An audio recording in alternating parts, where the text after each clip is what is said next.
It's a weird thing to say that after winning a Brownlow medal, you have an underwhelming fantasy football year. But that's very much how the community view the 2023 season of Lachie Neale. He was dynamic for us at times last year, and in a middle stretch of the year, it was the Lachie Neale of old. He's next up, number 35 in my 50 most relevant. Hello, it's MJ from the Coaches Panel. I hope you're well. And joining me on this episode, a legend of the SuperCoach community, talking about one of his favorite players, his Brisbane Lions. It's DR, mate. Nice to see you, and thank you so much for jumping on the 50 most relevant in 2024 with us. MJ, thank you very much for having me, mate. I've been a big fan from afar for a long time now, so to be a small part of the top 50 this year, it's a pleasure and an absolute honour, mate. And as you said, Lachie Neale, one of my favourite players, so looking forward to having a bit of a deep dive chat about the great man. Let's look into that 2023 seasonal data for a little bit from a SuperCoach perspective. Got us that 110 average last year, 15 tons, so still a really nice volume of hundreds. Just maybe not the ceiling you'd hope, you think? Nah, he's still fine for ceiling. A 176, his seasonal high score, and a career high for him is 198. He's coming in priced at just over 600,000 for us in that format. While for AFL Fantasy and Dream Team, an average of 97, 13 tons, a top of 127 for the season, a career high score of 169. And in those two formats, he's priced just over 870,000 in AF and just a touch under 900K in Dream Team. Last year, he was a star in a number of different areas. Just based on a per game stats, led the league for clearances, second for center clearances, top 3 in the league for stoppage clearances, 11th for contested possessions, and top 20 for effective disposals and handballs.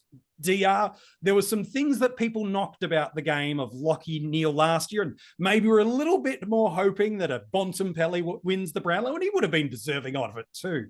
But I think we undersell just how good a football season Lachie Neale had. While the fantasy numbers are good, they're not as great as he's been previously, but he was still a weapon in fantasy and for your and our Brisbane Lions. Absolutely, MJ. And I know he copped a bit of flack about winning the Brownlow, didn't he? A lot of people not happy about that. Look, I was pretty happy as a Brisbane man. I did feel sorry for the Bont. And I must admit that going into the night, Lachie Neale wasn't one of my favourites for the medal. But if you look at his body of work over the season, and really since he's been at Brisbane, even before that with his work at Fremantle, what a man he's been. And even though some view that his 2023 season as a down season, you went through his numbers in the intro there, still an elite midfielder of the competition. He won the Brownlow, as we know.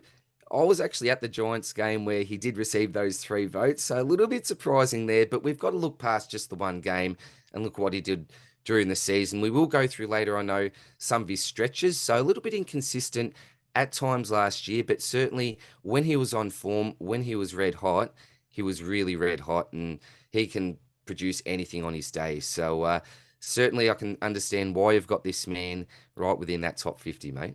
So that 110 average in SuperCoach consisted of 15 tons, a good conversion of hundreds to 120s, which we know is helpful in that captaincy and vice captaincy space, with 8 120 plus scores and a really nice basement in that format. A guy that historically in SuperCoach has found a way to get tagged out of games and give us the 50s and the 60s.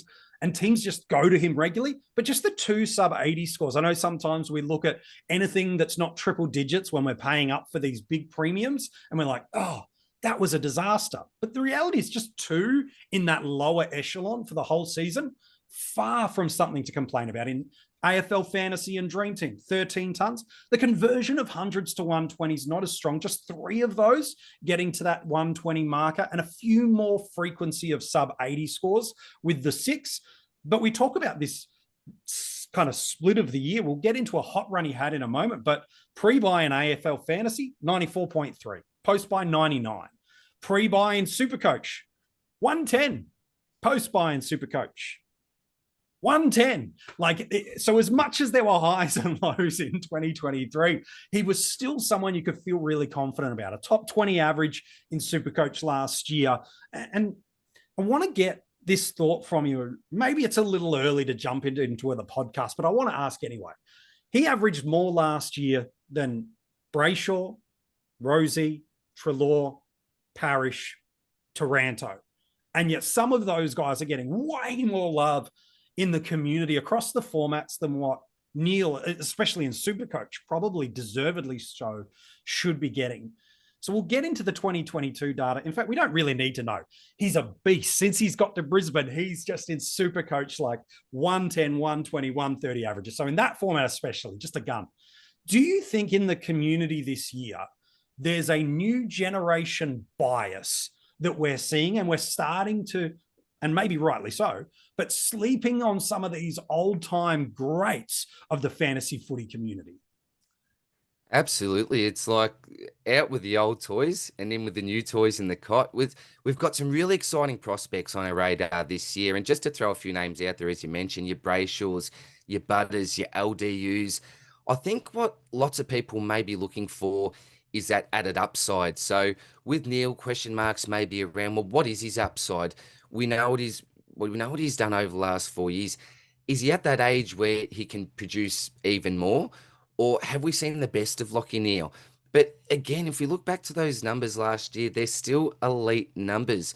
One thing that we've got with Lachie Neale is history, and you can't beat history. When you're looking for upside with potential players, there's always, some question marks around that. There's never any guarantees that someone's going to improve their average. So I think what you also need to take into account is who's had that history of consistent Supercoach fantasy dream team scoring over a number of years. And this man, since 2017, is in the top 5 for Supercoach averages. So, as you mentioned, a beast, a machine. He's absolute rolled gold. And since he's come to the Lions, he's been such a massive, massive factor and contributor to our recent success with the recruits of other players like your Camerons and fantastic other players that we've brought in there as well. But Lachie Neale really has been that one bloke that's really helped to rise our side. And so he's someone that I don't think we can sleep on. There may be other players that you've got in front, but don't look at Lachie Neale and simply scroll past him. Make sure that you take a very, very good look at this man, because what he's done is pretty much second to none in this competition. It really is. So much of that Brisbane team has evolved and changed year on year. Some brilliant recruiting, some great drafting. But over the past 12 months, there's been 2 significant changes to that midfield mix. One we won't see for a half to 2/3 stretch of the year, unfortunately, in Will Ashcroft. The other is Josh Dunkley. We'll look at the Ashcroft effect in detail in a moment, but it feels like Lachie has dynamically changed elements of his game as an outsider looking in, as a Brisbane fan, and then someone that analyzes things from a fantasy and a Supercoach perspective. How do you see this Lions dynamic moving forward into 2024? Because the past is the past. It informs the future, but it doesn't dictate it. How do you get a read on it for us? It's one of the reasons I wanted you to come on this Lachie Neale episode, is you got a really great read on the Lions for us. How do you see Dunkley, the impending gap of Ashcroft, and just this overall Lions midfield mix working for us next year? Well, it's really interesting. When we talk about Lachie Neale's role, if we quickly look back to last year in the pre-season, there was a lot of talk from Chris Fagan himself that Lachie Neale, there was 2 names that he really did highlight. That was Lachie Neale as well as Jared Lyons. And he mentioned that very, very likely they would be spending less time in the midfield. Jared Lyons, who I don't know how relevant he's going to be this year, was mooted to spend a lot of time forward. And Neale was meant to spend a little bit of time on the wing and even pushing up forward at times. But what we actually saw was an increase in his CBAs, just by 2% though, from the previous year. So when it comes to Lachie Neale's role, I really don't think that it's going to change too much. We also had chat that Bailey and Cam Rayner were going to feature really prominently in the midfield last year and maybe take some minutes away from Neale. But that really wasn't the case. It was that sort of third rotation. You had your Neale, your Dunkley, Ashcroft for a majority, but then you'd have your McCluggage swing through. And there really wasn't a lot of time for your Rayners and your Baileys to actually go through that midfield. There was really sort of that big 4 there. So going into this year, I don't see Neale's role necessarily changing. But one thing that I think we've really got to keep in mind is his change in mindset, I would call it. And I'm a little bit surprised about this because, as you mentioned, what I really loved about the recruitment of Josh Dunkley is his defensive mindset. Defense first, and that's what we really need at the Lions. We've got enough guys that can hunt the ball, but we needed that solid body that's a role player. And when I say a role player, he's much more Josh Dunkley than a role player. But first and foremost, that's what he brings to the side. But what we actually saw last year, particularly in tag games, and Lachie Neale's a bloke that, let's be honest, gets attention most weeks. Not necessarily that super hard tag, but very, very rarely do you see this man just roaming free in the pastures. There's always someone paying pretty close attention, not necessarily a Finn McGuinness type, but there's always someone following him around. He just doesn't get any space, this man. But what we did notice in these games where he did get tagged was that instead of looking for other players to, say, block for him, he started getting more of that defensive mindset and thought to himself, well, do you know what? We've now got other players. This Brisbane team has now evolved. We've got other players that can actually hunt that ball.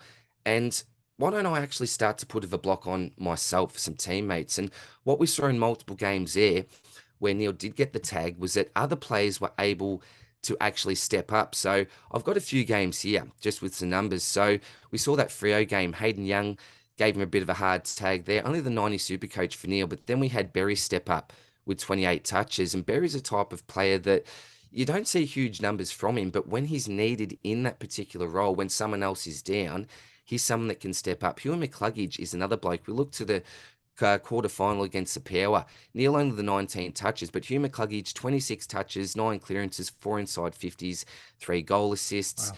And very interesting to note that 2 out of Hugh's 4 highest scores in SuperCoach actually came in games where Lachie Neale did receive a bit of a hard tag there. The one game where he really lowered his colours in regards to the tag was in round 20. I call that the Took tag.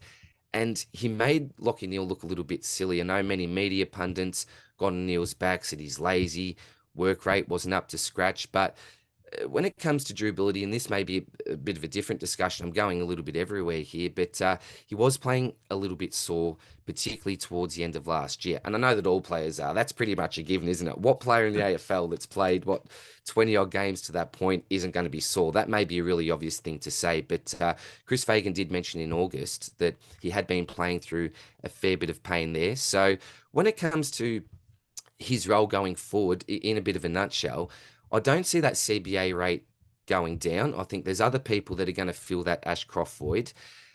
I don't see him necessarily improving on his numbers stats wise. I think that could pretty much stay at the same type of level, but I would expect him to be a little bit more defensively have that more of a defensive mindset, particularly as he's getting a little bit older now. 31, he's a captain of the side. So is that another element? Now he's a captain.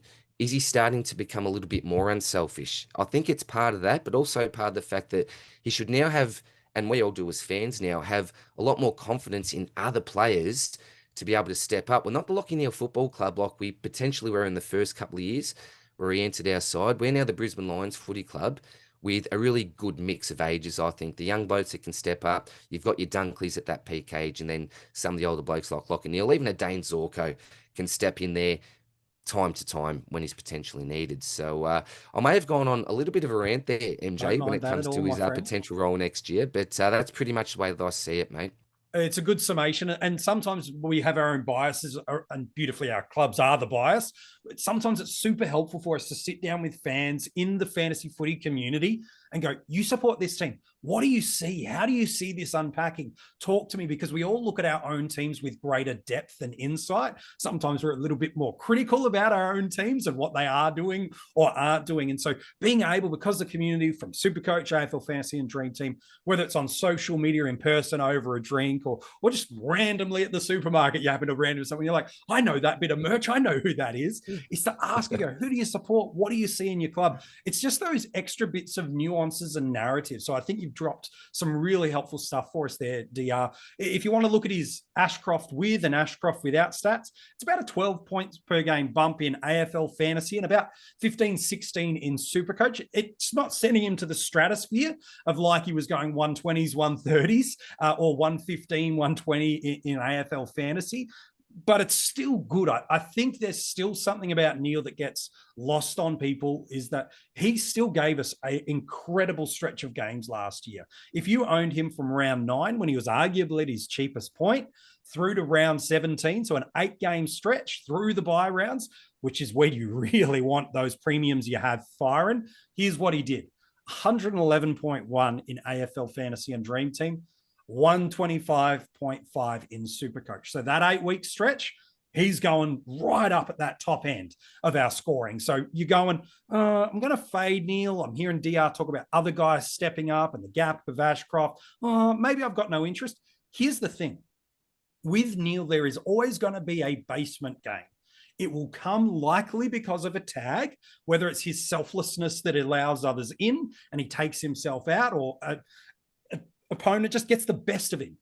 The worst thing about Neale is he'll give you a bad game. The best thing about Neale is he'll give you a bad game, and due to the price cycles, if you're not on him, you can get him at a discounted price. So he's shown us, even as late as last year, the ceiling is still there across the formats. The consistency across multiple months of football is still there. Is that tag risk? You mentioned it a little bit, but is that still there for you, DR? We'll look at the fixture in a moment in the opening round, but is that still a risk for you and a concern for you, both as a Lions supporter and as a Supercoach player?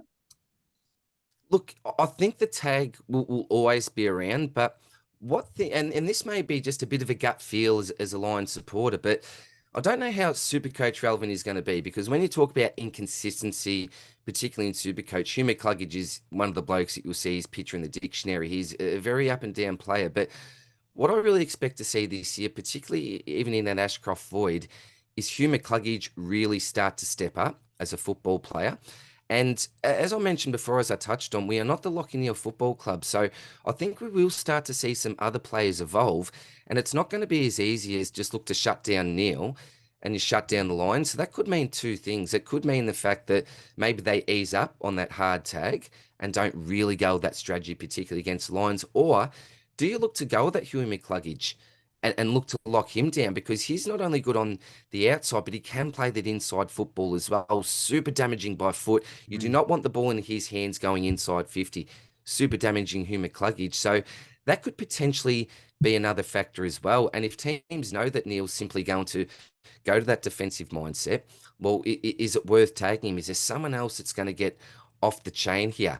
That's another thing that I think we need to take into account. So certainly think that attention will come his way, but there's a big question mark about how regular that attention's actually going to be. What are your priorities? Is it stopping that inside player? Is it stopping more of that outside run? I know that's something that Brisbane's really going to focus on this year, and potentially get a Bailey in there, just get more of that run through the midfield. So what do you prioritise stopping? I suppose that's up to the opposition sides.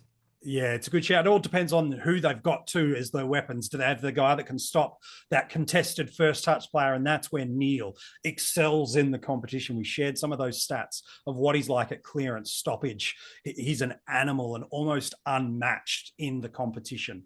As we look at what it means then for selecting him in our starting squads or our upgrade trade cadence, he does feature in opening round with a bunch of other teams. They take on the Blues, which is a relatively favorable matchup from an inside mid perspective. Hewitt may, spend some time at stoppage alongside him, but Carlton have showed it's an infrequent use of Hewitt on a hard tag as opposed to just accountable at stoppage. They then hit the bye. That probably stalls a few people after a Dockers matchup, then the Pies, then North.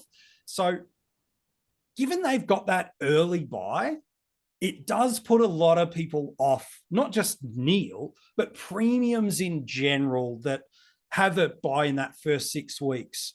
What's your take on not just Neale, but generally premiums in that kind of first 6 weeks of the year? We know we'll see a price of aid for us with the way opening round will go, but what's your take? Can we start guys at the top end of the tree, knowing that we are starting a guy that will miss a week in the next likely 2, 3, 4 weeks of the year?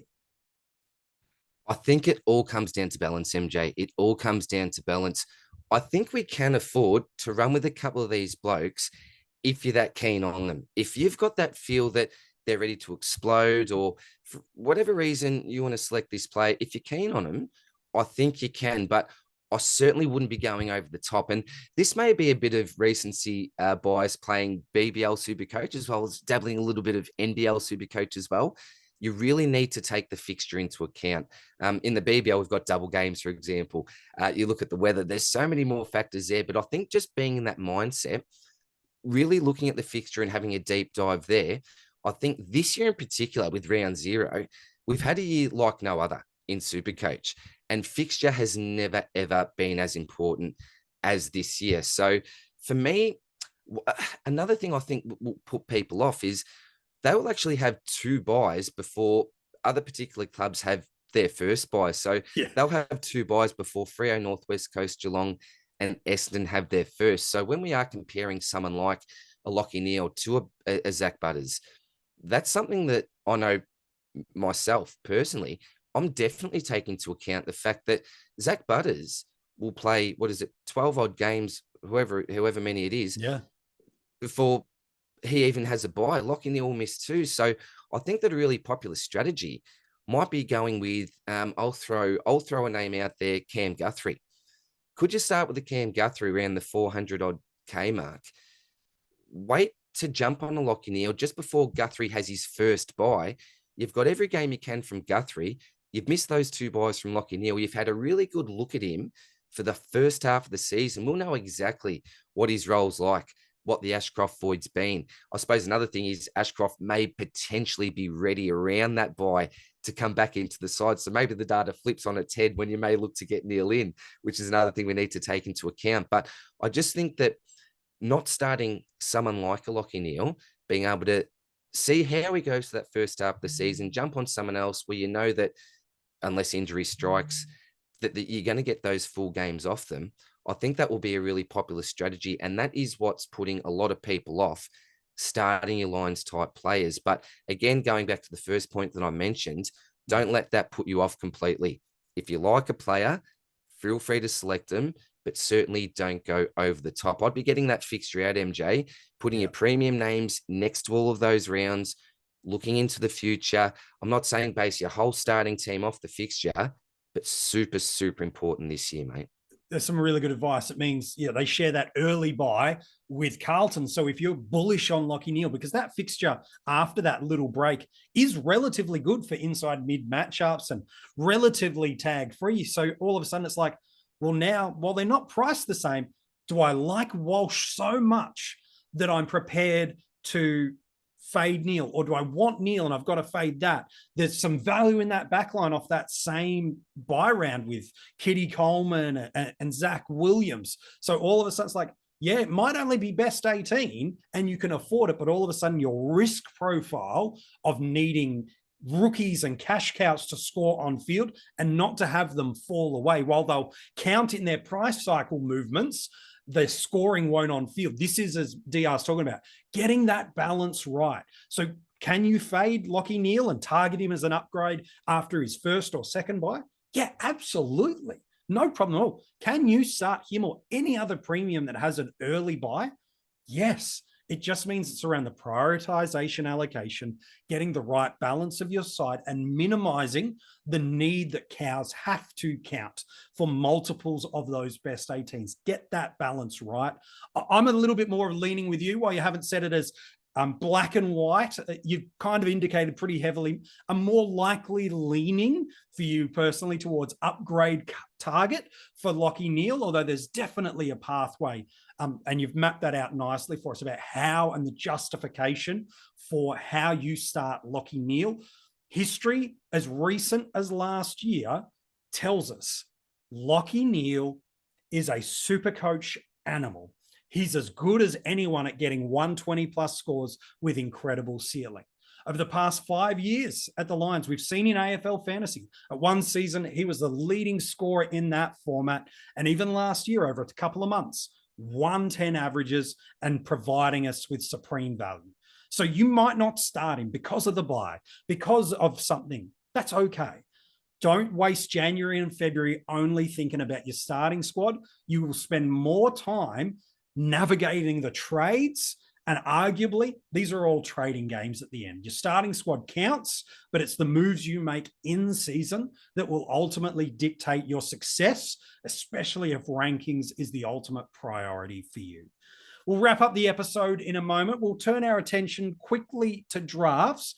In AFL fantasy drafts, I feel like he'll go as an M3 in that format. He's still got some great name currency, so that even though his average might not be 100 plus that everybody's paying attention to, man, you're getting into that fourth, fifth round, sixth round of a draft, and you see a two-time Brownlow medalist there in AFL fantasy. You're like, how can I not jump on that?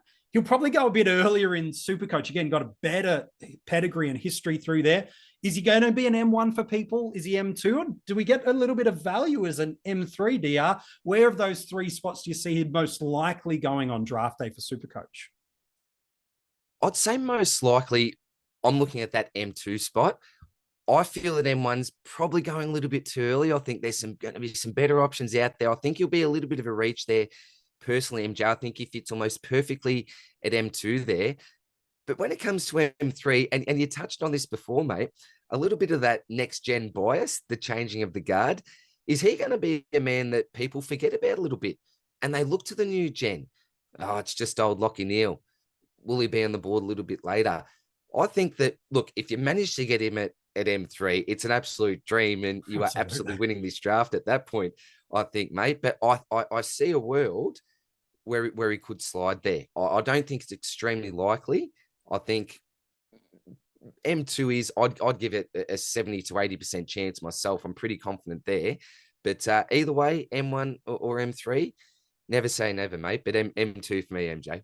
Yeah, I like that spot. Now, if never met DA, he's definitely one of the nicest guys in the SuperCoach and fantasy footy community. Where can we get in touch with you across social media? And you've got your own content you're delivering really regularly for us in the preseason and season proper.